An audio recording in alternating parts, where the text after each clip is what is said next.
Hai semuanya, masih bareng gue Rizwan Zon. Langsung aja ya, sesuai judul mari kita bahas mengenai smartphone Samsung, yaitu Samsung Galaxy M33 5G. Punya kualitas kamera yang sudah 4K, layarnya juga sudah 120Hz, dan baterainya ini tuh awet di 5000 mAh. Dan apakah smartphone ini layak kita beli? Langsung aja mari kita bahas dan let's go! Seperti biasa ya, di video kali ini kita bakalan bahas beberapa aspek. Yang pertama kita bakalan cek soal SIM cardnya, kemudian kita bakal tes fingerprintnya, face unlocknya, kemudian kita juga bakal tes Antutunya, Geekbench-nya, sensor box-nya, cek kualitas Netflix-nya juga, kemudian kita bakal tes speaker-nya juga, kita bakal tes kameranya juga, dan terakhir kita bakalan tes gaming-nya. Nah, sebelum unboxing, mari kita lihat dulu tampilan box yang cukup beda. Apalagi ini adalah series M ya. Boxnya ini tuh tipis dan terlihat simple. Kenapa? Langsung aja mari kita buka. Di kotak penjualannya pertama tentu kita dapat HP-nya ya. Warnanya ini tuh gua suka banget jujur, warna brown ya. Ini cakep banget. Kemudian ini ada kabel Type-C to Type-C. Terus ada juga buku panduan kartu garansi, dan kemudian kita juga pastinya dikasih SIM ejector. Dan pas kita cek ya, ternyata memang nggak dikasih charger atau nggak dikasih adapter charger. Jadi memang ya di series ini tuh Samsung nggak ngasih adapter di paket penjualannya. Mungkin dengan nggak adanya adapter charger ini, nah ini tuh bisa menjadi pertimbangan juga ya buat teman-teman sebelum membeli HP ini. Karena kita mesti keluarin cost lagi untuk membeli adapter charger. Oke, langsung aja ya, mari kita bahas HP-nya. Nah, pertama kali pegang HP ini jujur gua ngerasa nyaman ya. Bodinya tuh cukup tipis dengan lengkungan di tiap sisinya, dan ini tuh bikin grip di tangan tuh makin nyaman gitu, makin enak banget. Punya baterai 5000 mAh dengan bobotnya ini tuh 198 gram. Bikin tangan gak akan cepet pegel ya ketika pengguna lama-lama menggunakan HP ini. Back covernya dan framenya juga ini tuh menggunakan material plastik. Dimensi dan beratnya ini tuh masih sangat diterima ya sama tangan gua, dan untuk ketebalannya ini tuh sekitar 8,4 mm. Sebelah kanannya ini tuh ada tombol power sekaligus menjadi sensor fingerprint, dan ada juga volume rocker yang cukup clicky. Jadi enak banget, dipencet-pencetnya enak banget. Pas gua coba fingerprintnya, untuk kondisi tangan gua yang selalu basah, sensornya ini tuh bekerja dengan sangat baik, cepat dan akurat, jarang meleset. Cuma memang posisi fingerprint seperti ini kurang pas jika menggunakan tangan yang sebelah kiri. Kemudian di bagian atasnya ini tuh ada lubang mikrofon, terus di sebelah kirinya ini tuh ada slot SIM, 2 nano SIM, dan micro SD yang sudah support sampai 1 TB. Di bagian belakangnya ini tuh ada 4 buah kamera dan LED flash dengan bump kamera yang terlihat cantik dan cukup mainstream di zaman sekarang. Di bagian bawahnya ini tuh ada port jack audio, USB Type-C, lubang mikrofon, dan speaker mono. Nah, sekarang gunakan headphone teman-teman untuk mendengarkan bagaimana kualitas speaker dari Galaxy M33 5G ini.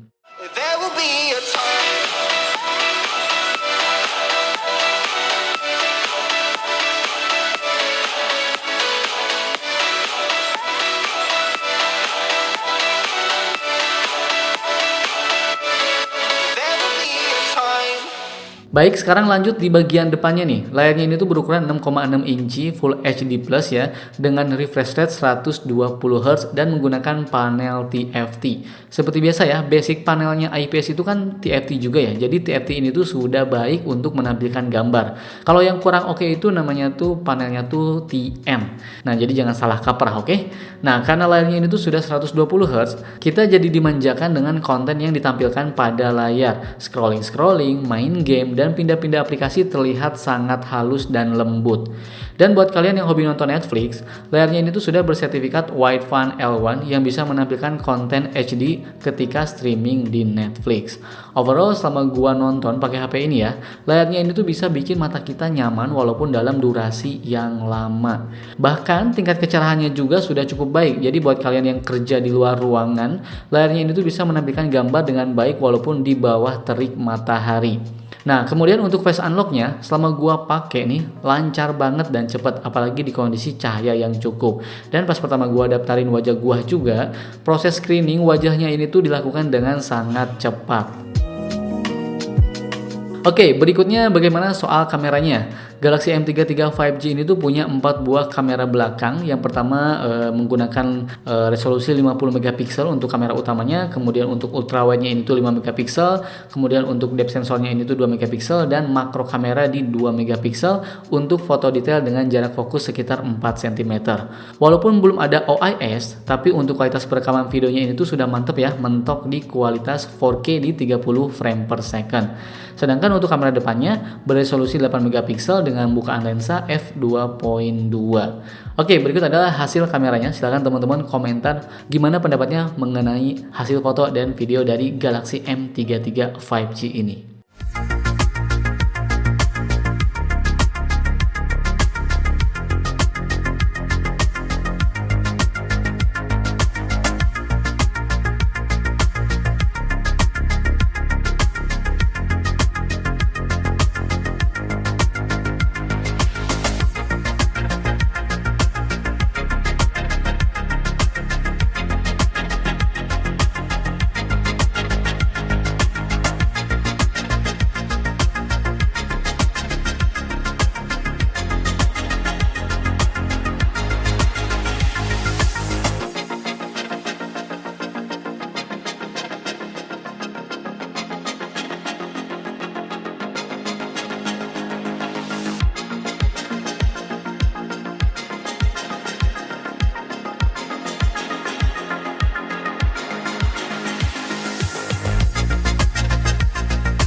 Ini kamera depannya Galaxy M33, ini di kualitas 1080 pixel di 30 frame per second. Kalau gue ngeliat dari langsung gini ya, ini aslinya cakep sih. Tone warna kulitnya ini enak banget nih, skin tone-nya tuh bagus banget. Cuma memang viewing angle-nya tuh agak cukup dekat ya, jadi tangan kita tuh harus agak jauh nih. Ini lama-kelamaan bikin pegel ya. Dan untuk kualitas suaranya juga seperti ini ya, teman-teman bisa lihat sendiri. Tapi ini untuk perekamannya tuh ini udah oke sih. Cukup stabil juga nih, cakep ya. Nih, coba sekarang kita pindah ke kamera belakang. Sementara ini perekaman video kamera belakangnya Galaxy M33 ini gua set di 4K 30 frame per second. Jadi enaknya kalau 4K nanti itu pas pengeditan bisa kita lakukan cropping atau zooming dengan hasil yang lebih bagus. Apalagi kalau misalnya kayak gua nih, gua kan masih sering ngerender video ini itu di kualitas 1080 pixel. Jadi kalau misalnya mentahannya ini tuh 4K dan kita render di 1080 pixel, hasilnya cakep banget. Apalagi kalau kita zoom ataupun kita cropping, tetap hasilnya bagus. Jadi ya begitulah ya, untuk lebih detailnya atau misalnya manfaat dari 4K itu kayak gitu. Buat teman-teman yang sering bikin konten video pasti bakal berguna banget kalau misalnya merekam di kualitas 4K. Mau cropping, zooming enak. Ini kualitasnya seperti ini ya. Coba kita tes untuk autofokusnya. Wah, lumayan lah ya, tuh autofokusnya ya. Oke, pindah ke sini, kita pindah ke sini. Oke, pindah ke sini. Kita pindah ke sini. Oke, sip.